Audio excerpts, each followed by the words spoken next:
jihadist, us two. And there are vice versa, people saying that us two have been taken in by racists. Now, listen, I've got a father who wears Pakistani dress and eats Pakistani food every day and watches Pakistani TV, and he lives in Essex. And in my love for my father, I wouldn't be sitting here today if I thought these two were racists, hated people like my father, who, by the way, doesn't like Islamist extremists, and welcomed with open arms and tears of joy when I left Hizb-ut-Tahrir.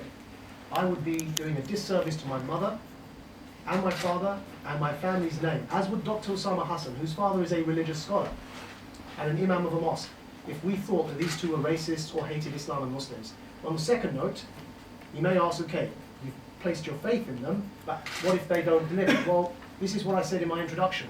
Amnesty International extended to me an olive branch when I was imprisoned with an organization that was attempting to overthrow every single Muslim-majority regime in the world via military coups, and then launch, in their words, a jihad against the world. It was a hijacking of the term. And I was extended an olive branch. And people that were human rights campaigners stuck their neck out to get me out of prison.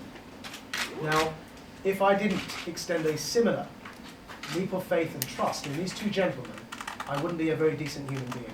Nor would Dr. Osama Hassan, who's also been given a second chance in life. This is a man who travelled to Afghanistan to fight.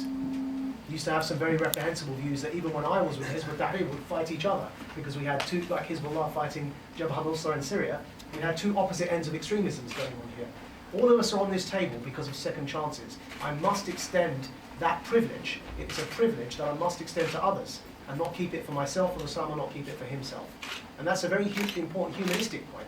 Practically, also, politically, going back to that question I asked at the beginning, if somebody comes to me and says, I want to leave the EDL, if the leader, the two leaders and the two co-founders say, we want to leave the EDL, there's now a choice in front of me.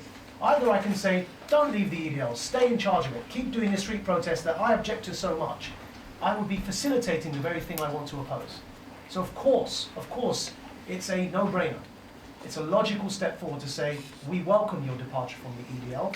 They then went one step further and said, we want you to train us on how to do things better. And then of course we said, we'll train you to say how to do things better. I mean, we would be very bad human beings if we refused that, quite simply. It would make us as bad as the people we claim to be challenging.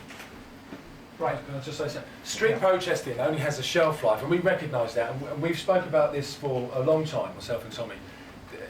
Protest on the street only has a shelf life of so long, where you have to evolve, and we recognise that. We have to accept evolution. If we want to move forward, then we have to work together.